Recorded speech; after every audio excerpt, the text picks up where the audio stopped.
వామన అవతారం. సత్యయుగంలో ప్రహ్లాదుడి మనవడు బలిచక్రవర్తి అసురులకు రాజుగా ఉండేవాడు. తను స్వర్గలోకాన్ని ఆక్రమించాడు. దేవతలందరూ ఈ సమస్యకి పరిష్కారం కోసం విష్ణు భగవానుడి దగ్గరకు వెళ్లారు. విష్ణు భగవానుడు అదితి మాతకి జన్మించి మీకు స్వర్గాన్ని తిరిగి ఇప్పిస్తానని దేవతలకి మాట ఇచ్చాడు. కాసేపటికి విష్ణు భగవానుడు వామనావతారంలో భూమి మీద అడుగుపెట్టాడు. ఒకసారి బలిచక్రవర్తి ఒక మహాయజ్ఞాన్ని చేస్తున్నాడు. వామనుడు బలిచక్రవర్తి యజ్ఞశాలలోకి వెళ్లి బలి నుంచి 3 అడుగుల స్థలాన్ని దానంగా అడిగాడు. బలిచక్రవర్తి గురువు శుక్రాచార్యుడు విష్ణు భగవానుడి లీల గురించి తెలుసుకున్నాడు. వెంటనే దానం ఇవ్వకుండా ఆపేశాడు. కాని బలిచక్రవర్తి ఏమాత్రం ఆలోచించకుండా వామనుడికి 3 అడుగుల స్థలాన్ని దానంగా ఇస్తానని మాట ఇచ్చాడు. వెంటనే విష్ణు భగవానుడు తన విశాల రూపంలోకి వచ్చి ఒక కాలు భూమి మీద ఉంచాడు. రెండో కాలుని స్వర్గలోకం మీద పెట్టాడు.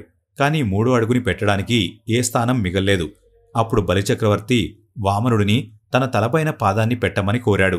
వామనుడు బలిచక్రవర్తి తలపై పాదాన్ని పెట్టగానే బలి సుతలలోకానికి వెళ్లిపోయాడు. అతని దానగుణాలను చూసి విష్ణు భగవానుడు అతనిని సుతలలోకానికి రాజును చేశాడు.